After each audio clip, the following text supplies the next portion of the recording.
2 Kings 11. When Athaliah the mother of Ahaziah saw that her son was dead, she proceeded to destroy the whole royal family. But Jehosheba, the daughter of King Jehoram and sister of Ahaziah, took Joash, son of Ahaziah, and stole him away from among the royal princes, who were about to be murdered. She put him and his nurse in a bedroom to hide him from Athaliah, so he was not killed. He remained hidden with his nurse at the temple of the Lord for 6 years while Athaliah ruled the land. In the 7th year, Jehoiada sent for the commanders of units of 100, the Kerites, and the guards, and had them brought to him at the temple of the Lord. He made a covenant with them and put them under oath at the temple of the Lord. Then he showed them the king's son. He commanded them, saying, "This is what you are to do.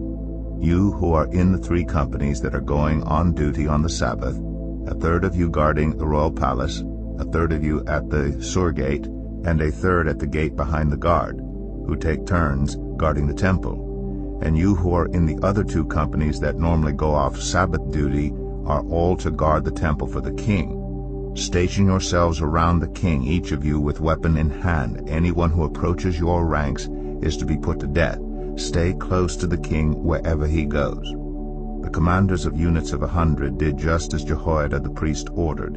Each one took his men, those who were going on duty on the Sabbath and those who were going off duty, and came to Jehoiada the priest.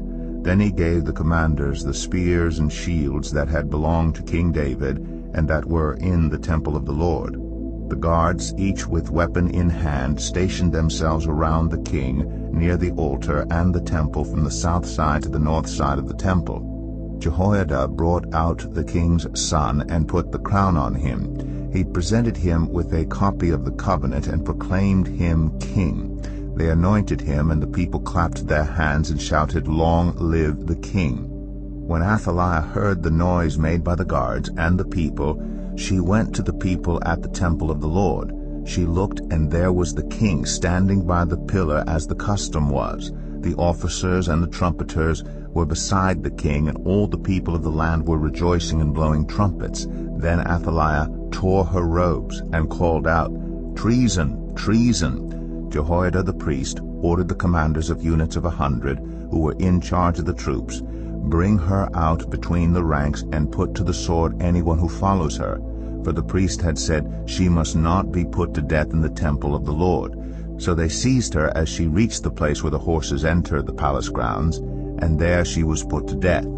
Jehoiada then made a covenant between the Lord and the king and people that they would be the Lord's people. He also made a covenant between the king and the people.